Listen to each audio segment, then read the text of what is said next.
Welcome to learner B extra. I am Shivani Chauhan. इस video में हम लोग देखेंगे क्लास 9 साइंस की बुक का चैप्टर 11 वर्क एंड एनर्जी की इन टेक्स्ट क्वेश्चंस और कुछ एक्सरसाइज के भी देखेंगे। इससे पहले एक और वीडियो हमने अपलोड किया है, उस पर हमने काफ़ी सारे इन टेक्स्ट क्वेश्चन हम कवर कर चुके हैं यहाँ तक। अब इस वीडियो में हम लोग यहाँ से देखते हैं। तो व्हाट इज़ पावर? पावर क्या है? तो देखिए, the rate of doing work is called power. जिस रेट से, जिस गति से हम लोग कोई काम करते हैं या फिर किसी काम को करने में जितना हमें टाइम लगता है वो पावर होती है। तो पावर कि आपने जो काम किया उस काम को करने में कितना आपको टाइम लगा, वही पावर हो जाती है। नेक्स्ट क्वेश्चन है, डिफाइन 1 वॉट ऑफ पावर। अब 1 वॉट पावर क्या होती है?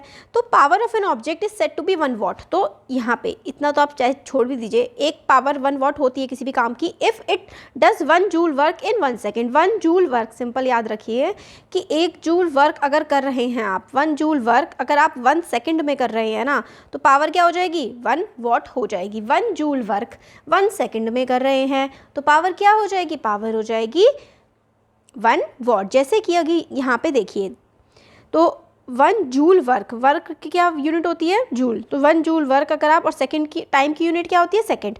तो 1 जूल वर्क अगर आप 1 सेकंड में कर रहे हैं तो काम कितना, उसकी यूनिट क्या हो जाएगी? कितना काम हो जाएगा? 1 वॉट हो जाएगा। ठीक है, ये वाला इन अदर वर्ड्स रहने दीजिए।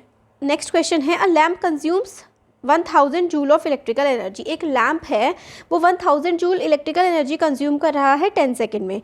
तो लैम्प है वो एनर्जी कंज्यूम कर रहा है 1000 जूल। तो एक lamp 1000 joule electrical energy consume कर रहा है 10 सेकेंड में। तो भाई उसमें पावर कितनी लगी? तो power is equals to energy upon time. तो एनर्जी है 1000, टाइम लग रहा है उसको 10 सेकेंड, तो 0 से 0 कट आ जाएगा 100 joule per second.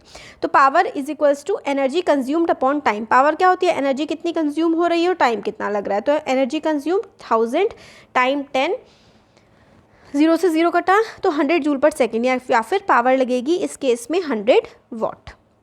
Next question है क्वेश्चन नंबर, ठीक है, नेक्स्ट क्वेश्चन आता है हमारा, define average power. Average power क्या है वो बतानी है। तो एवरेज पावर की सिंपल सी डेफिनेशन होती है कि टोटल एनर्जी कंज्यूम, टोटल कितनी एनर्जी कंज्यूम हुई और टोटल कितना टाइम लगा। मतलब पावर होती है energy consumed, power is equals to energy consumed upon time. Power is equals to energy consumed, power होती है कि जो एनर्जी कंज्यूम होती है और उस एनर्जी को कंज्यूम होने में जितना टाइम लगता है उसको हम लोग पावर कहते हैं। तो एवरेज पावर क्या हो गई? एवरेज पावर हो गई भाई टोटल एनर्जी कंज्यूम और टोटल टाइम टेकन। तो the concept of average power is useful when power of an agent varies with time. तो एवरेज पावर क्या मतलब आप लोग यूज़ करते हैं कि एजेंट की जो पावर है ना, मतलब टाइम के साथ साथ बदलती जा रही है। पहले 100 वॉट ले ली है ना, सॉरी 100 जूल ले ली है इस तरीके से, and it does work at different rate during different interval of time. मतलब अलग अलग काम कर रहा है अलग अलग इंटरवल ऑफ टाइम में। तो आप लोगों को एवरेज निकालना पड़ेगा पावर का कि एवरेज पूरे टोटल टाइम में कितनी पावर इस्तेमाल हो रही है। तो ये तो इंडेक्स क्वेश्चन हो गए। अब कुछ एनसीईआरटी की एक्सरसाइज देखते हैं। तो पहला क्वेश्चन है, कुछ एक्टिविटीज़ बतानी है और बताना है कि यहाँ पे वर्क डन हो रहा है या नहीं हो रहा है। तो पहला है, Suma is swimming in a pond. तो सुमा पॉन्ड में स्विम कर रही है तो क्या वर्क डन हो रहा है? तो सुमा इज डूइंग वर्क, हाँ भाई काम हो रहा है। She is applying force to move horizontally.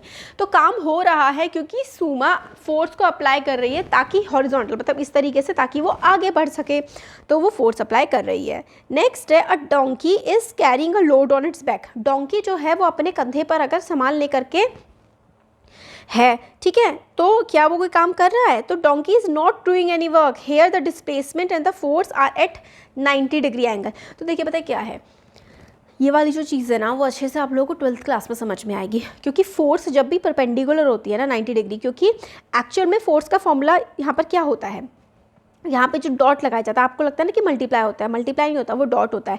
यहाँ पे ना एक साइन थीटा होता है, साइन थीटा या फिर कॉस थीटा होता है। तो ये जो थीटा होता है ना ये एंगल होते हैं, और जो साइन थीटा की वैल्यू होती है ना वो 1 होती है और कॉस थीटा की वैल्यू होती है 0। तो इसमें जब हम लोग वैल्यू पुट करते हैं ना तो आंसर हमारा 0 आता है। तो बेसिकली डोंकी क्योंकि हॉरिजॉन्टल है, डोंकी ने अपने कंधे पर सामान रख रखा है और फोर्स कैसी लग रही है? हॉरिजॉन्टल लग रही है। तो जब फोर्स हॉरिजॉन्टल लग रही होती है ना तो हमेशा क्या होता है, डोंकी मतलब, और ऐसा हम मानते हैं कि डिस्प्लेसमेंट और फोर्स वो आगे बढ़ रहा है और यहाँ पे फोर्स नीचे की तरफ लग रहा है, तो 90 डिग्री का एंगल बन रहा है। तो जब 90 डिग्री का एंगल बन रहा होता है ना, तो हम कोई भी काम उसको नहीं मानते। इसका जो कॉन्सेप्ट है अच्छे से समझने के लिए हमें काफ़ी सारी वेक्टर क्वांटिटी क्या होती है, स्केलर क्वांटिटी क्या होती है, उसके बाद डॉट का और ये क्रॉस का क्या डिफरेंस होता है, ये सारा आगे की क्लासेस में आप लोगों को क्या आने वाला है। नेक्स्ट है, a wind mill is lifting water from the well है ना, कुएं में से विंड मिल पानी निकाल रही है, तो work is done by wind mill, the work is lifted against the force of gravity. तो ऐसे सीधा करके पानी यहाँ से यहाँ सीधा निकल रहा है। नेक्स्ट है, a green plant is carrying out photosynthesis, green plant photosynthesis कर रहा है, तो no work is done by green plant during photosynthesis. क्यों? क्योंकि उसमें कोई हमें मूवमेंट को अपनी इनिशियल पोजीशन फाइनल पोजीशन तो चेंज कर ही नहीं रहा है, तो कोई काम वो नहीं कर रहा है। नेक्स्ट है, an engine is pulling a train, engine train को पुल कर रहा है। तो देखिए, engine pulling applies a pulling force on the train and the train moves in the direction of this force, therefore engine is doing work। तो क्योंकि train जो है वो इंजन जो है वो ट्रेन को पुल कर रहा है और वो एक पर्टिकुलर डायरेक्शन में ट्रेन आगे बढ़ रही है, तो इसलिए इंजन काम कर रहा है। नेक्स्ट है, food grains are getting dried in the sun, तो फूड ग्रेन्स जो हैं वो सन में सूख रहे हैं। तो इसमें क्या हो रहा है, तो फूड ग्रेन्स जो है जब सन में सूख रहे हैं सूरज की धूप में, तो फूड ग्रेन्स का कोई डिस्प्लेसमेंट तो हो नहीं रहा है, कोई मूवमेंट उनमें हो नहीं रहा है, इसलिए वो काम कोई भी नहीं कर रहा है, तो no work is done. Next है, sail boat is moving due to wind energy, तो सेल बोट विंड एनर्जी की वजह से मूव हो रही है, तो भाई मूवमेंट हो रहा है ना, तो काम हो रहा है। जिस डायरेक्शन में विंड बह रही है उस डायरेक्शन में सेल बोट मूव कर रही है। नेक्स्ट क्वेश्चन है, an object thrown at a certain angle to the ground moves in a curved path, तो आपने कोई ऑब्जेक्ट फेंका तो वो ऐसे कर्व्ड पाथ में मूव करके, जैसे यहाँ पे फिगर में हमने दिखाया है, और फिर ऐसे करके मूव करके वो दोबारा से ग्राउंड पे गिर गया। The initial and the final path of the object lie on the same horizontal line, तो इनिशियल पोजीशन और फाइनल पोजीशन उसके एक सेम हॉरिजॉन्टल लाइन पे आ रही है। तो what is the work done by the force of gravity on the object, तो उस ऑब्जेक्ट पे फोर्स ऑफ ग्रेविटी के द्वारा क्या वर्क किया जाएगा। इसका आंसर है, since initial and the final position of the path of the object thrown at a certain angle to the ground lie on the same horizontal plane। तो देखिए, यहाँ से आपने ऑब्जेक्ट को फेंका है और पाथ इस तरीके से हो करके दोबारा से ग्राउंड पर ही आ गया है, तो यहाँ पे पाथ तो पूरा हॉरिजॉन्टल ही रहा अगर हम नापना चाहें तो।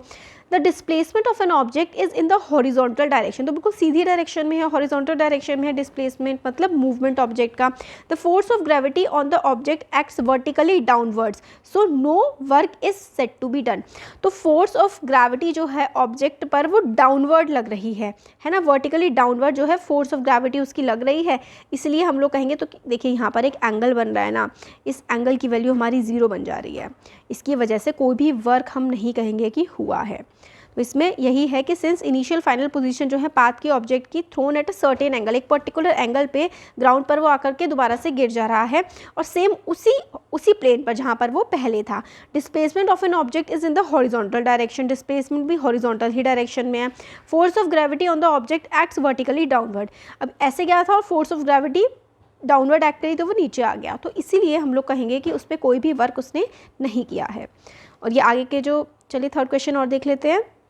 A battery lights a bulb, describe the energy changes involve in the process, तो बैटरी है उसकी वजह से बल्ब जल रहा है, इसमें क्या क्या एनर्जी के चेंजेस आ रहे हैं।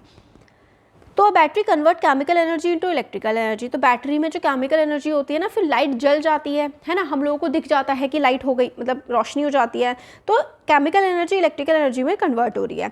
ये this electrical energy is converted into light energy as the bulb is light up, तो इलेक्ट्रिकल एनर्जी लाइट एनर्जी में कन्वर्ट हो रही है क्योंकि लाइट जल रही है। सीक्वेंस ऑफ एनर्जी, तो हमारी 3 बेसिकली एनर्जी चेंज हो रही हैं, एक केमिकल एनर्जी, फिर इलेक्ट्रिकल एनर्जी और फिर उसके बाद लाइट एनर्जी। तो केमिकल, इलेक्ट्रिकल और लाइट एनर्जी हम लोगों की बन रही है। अब आगे के क्वेश्चन हम लोग आगे के वीडियो में देखेंगे। तो कैसा लगा वीडियो ज़रूर बताइए, अच्छा लगा तो लाइक करिए, चैनल को सब्सक्राइब करिए, अपने फ्रेंड्स के साथ शेयर करिए। Thank you.